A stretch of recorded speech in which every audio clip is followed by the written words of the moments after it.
Terima kasih Pak Laudetusar. Kesempatan pertama saya persilakan Ibu Wahyuniati untuk memberikan saran dan masukan kepada Bapak Laudetusar. Silakan Ibu Wahyuniati. Ya, makasih banyak Pak Ketua. Selamat ya Pak Laudetusar ya ke proposal ya. Pertama-tama yang saya anukan yang di halaman 9 ya Pak Tusar di permasalahan ya. Coba di permasalahannya itu coba konsistenkan dengan dia punya kerangka konsep dengan hipotesis. Coba lihat halaman 9 dulu Pak Tusar ya. Iya Bu. Di halaman 9 ya. Coba nanti konsistenkan ya. Di permasalahannya itu ada dua. Menurut dari hipotesisnya dengan kerangka konsepnya. Ya. Sudah dapat halaman 9 ya Pak Tusar? Iya, iya. Ya, baru kalau itu tidak usah huruf kapital semua Pak. Ya, cukup di huruf pertama saja yang itu pengaruh kepemimpinan. Ya, yang permasalahan yang pertamanya itu yang melakukan penelitian dengan judul, jangan tidak usah kapital semua, huruf utamanya saja ya. Ya. Itu jadi nanti konsistenkan ya Pak ya. Konsistenkan antara permasalahan, kerangka konsep, hipotesis. Ya, karena di situ permasalahannya cuma satu, tapi di hipotesis ada dua, ya, ada dua di kerangka konsep, ada H1, H2, ini, ya, nanti konsisten saja, Pak ya. Nah, dan ini saya mau tahu sampelnya itu Bapak berapa, karena Bapak belum tentukan sampelnya. Masyarakat itu sampelnya Bapak mau ambil berapa? Karena di sini saya nggak lihat sampelnya berapa Pak. Nanti tentukan sampelnya. Jadi untuk di Kabupaten Buton Utara itu ada 72 desa. Iya. Nah, jadi dari 72 desa, ini kan sampel ini adalah ada di individu-individu. Ya. Jadi nanti untuk per kecamatan atau per desa, itu bisa saya bagi, kalau misalnya katakan dalam per desa itu bisa sampai 2 orang, ya, maka nanti berarti untuk jumlah sampel saya adalah itu ada 156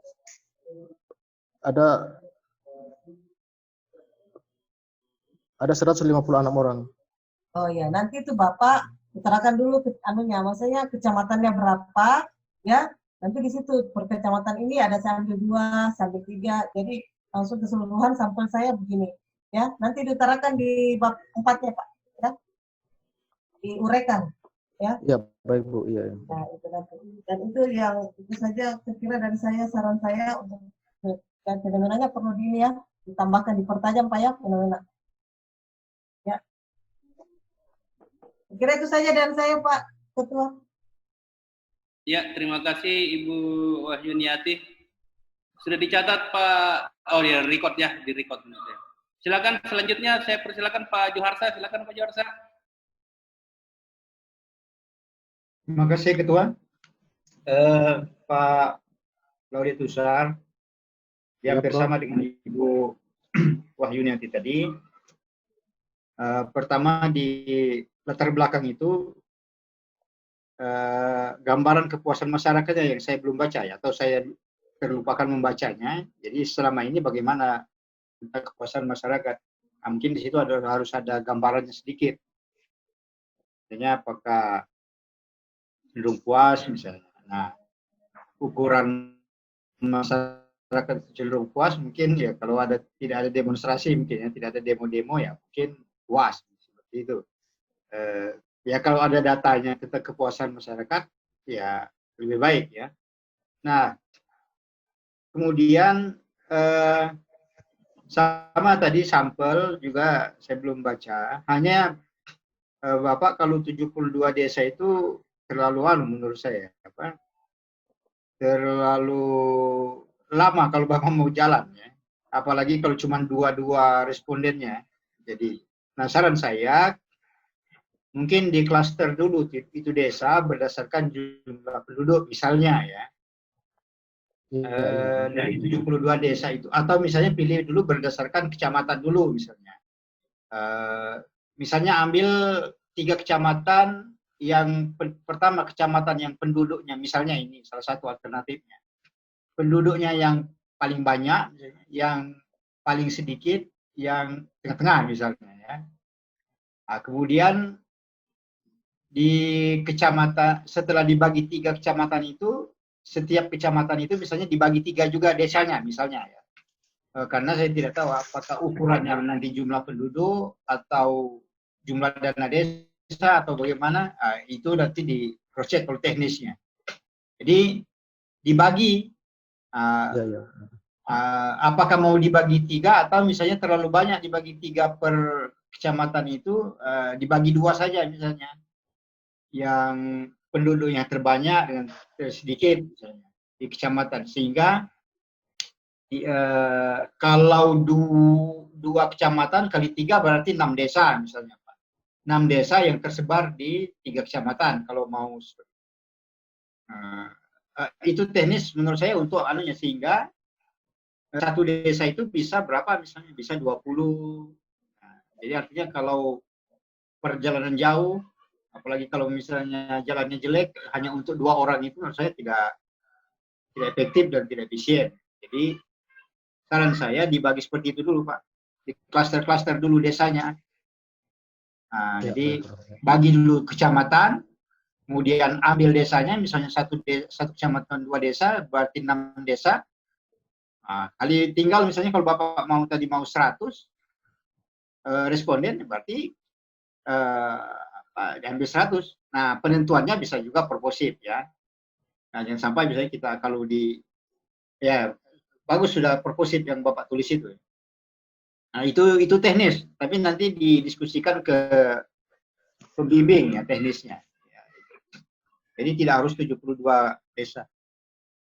Kemudian saya yang terakhir itu mungkin tidak sempat atau bagaimana untuk kuesioner itu belum Bapak buat dalam bentuk kuesioner sehingga kelihatan seperti panduan wawancara ya, guide interview guide-nya. Sehingga nanti itu bahannya sudah ada, tapi dibuat dalam bentuk pertanyaan, tabel kuesioner di situ Pak ya. Jadi jangan hanya poin-poin pokoknya, karena kesan pertama ini seolah-olah panduan wawancara padahal kuesioner. Nanti dibuat ya. Oke, itu teknis. Itu menurut saya yang paling urgent Pak Tausar. Dari saya cukup mungkin. Pak Dokter. Ya. Terima kasih. Ya, terima kasih Pak Juharsa, Pak Tusar. Ya, sebelum saya kembali, Ya, Pak. Saya Pak memberikan kesempatan kepada pembimbing. Ya, ada beberapa hal juga yang ingin saya tambahkan. Ya, jadi pada dasarnya saya sama dengan Pak Juharsa dan Ibu Wahyuniati ya. Cuman maksud saya begini Pak Tusar, terkait dengan populasi tadi, ya ada 2 opsi yang saya berikan kepada Bapak, ya. Yang pertama, gunakan multi-stage random sampling. Jadi Bapak random dulu kecamatannya, habis itu Bapak random desanya, habis itu Bapak random orangnya, kalau memungkinkan. Tapi kalau tidak memungkinkan, saya cuma mau sampaikan kepada Pak Tusar, artinya jangan menjadi pada akhirnya mempersulit Anda. Ya, ini kalau seperti ini nih repot ceritanya ini Pak Tusar. Ya, jangan sampai Bapak kelamaan ini gara-gara responden atau sampel yang seperti ini. Ya, kalau saya sebenarnya kenapa Anda ambil satu kecamatan saja? Ya, nanti Anda generalisasi kecamatan itu. Atau memang kalau misalnya mau ambil satu desa, ya. Tapi nanti ini didiskusikan kembali ke pembimbing, ya. Oh ya, baik Pak Dokter. Saya cuma berpesan, jangan sampai ini merepotkan Bapak, ya. Repot ini ceritanya kalau begini, ya. Baru dengan teknik proposif, ya tetap dia tidak generalisasi, ya. Karena generalisasi itu kalau kita menggunakan random. Nanti Bapak konsultasikan kembali ke pembimbing, ya. Kemudian saya juga mau coba Pak Tusar lihat halaman 54. Coba lihat halaman 54, Pak. di tabel itu, di tabel kepuasan masyarakat, indeks kepuasan masyarakat, di tabel yang kanan itu ada Permenpan RB nomor 14. Maksudnya bagaimana itu, Pak? Sumbernya ini, sumbernya. Permenpan RB Peraturan Menteri Pendayagunaan Aparatur Negara dan Reformasi Birokrasi. apa isinya itu, Pak? Ini kan yang kita mau ukur indeks kepuasan masyarakat. Yang kita mau ukur kan indeks kepuasan masyarakat, nah? Terus apa yang Bapak Iya. ambil dari Permenpan RB itu? Ya, yakni di sini terkait dengan persyaratan untuk terkait dengan kepuasan masyarakat dalam hal seperti memberikan pelayanan-pelayanan.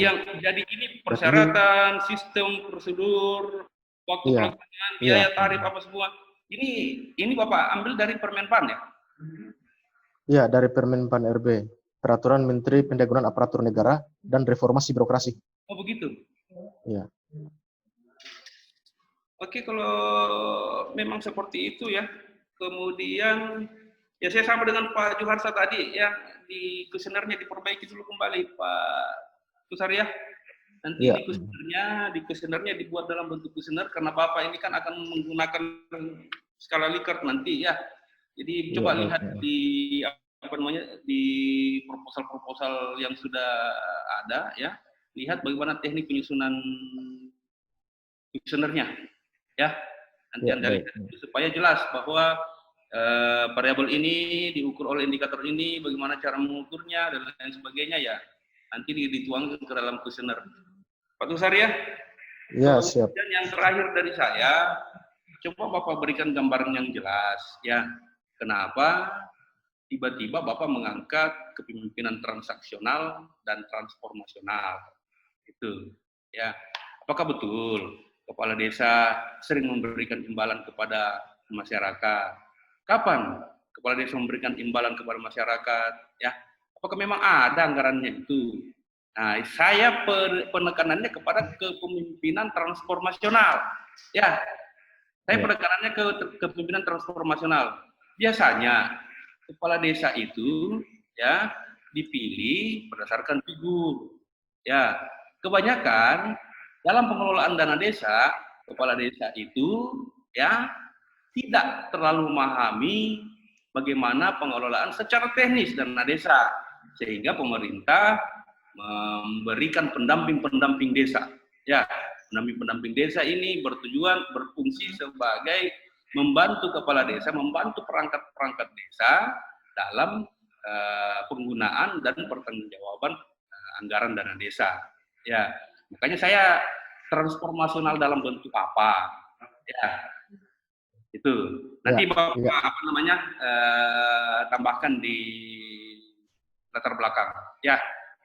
Oke, saya kira itu saja dari saya Pak Tusar ya. Secara metodologi saya kira sudah bagus kecuali tadi sampelnya ya. Selanjutnya saya persilakan Pak Dr. Lahatani selaku pembimbing 2. Silakan Pak Lahatani.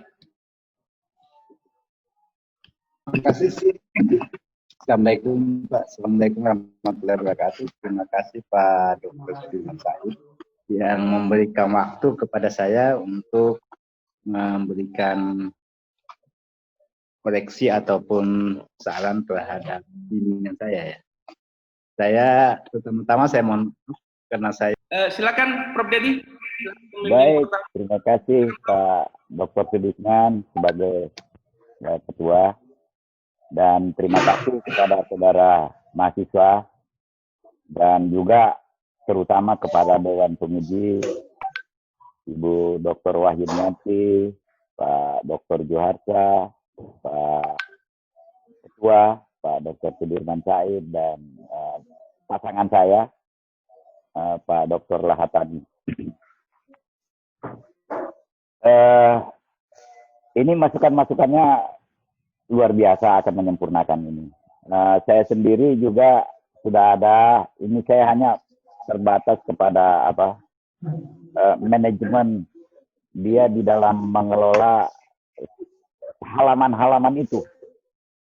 Panjang kita nggak bisa ini, sehingga harapan saya di nanti itu kita manajemen paragraf baru penting. pendapat orang, pendapat saudara juga penting. Mencoba menyimpulkan dari pendapat seseorang dan pendapat yang lain, kemudian Anda simpulkan, itu yang paling penting.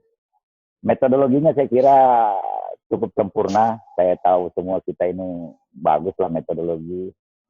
Nah, kerangka konsep. Ya, baik. Lapangan untuk penelitian. Untuk hasil ujian hari ini, saya persilakan Pak Sekretaris.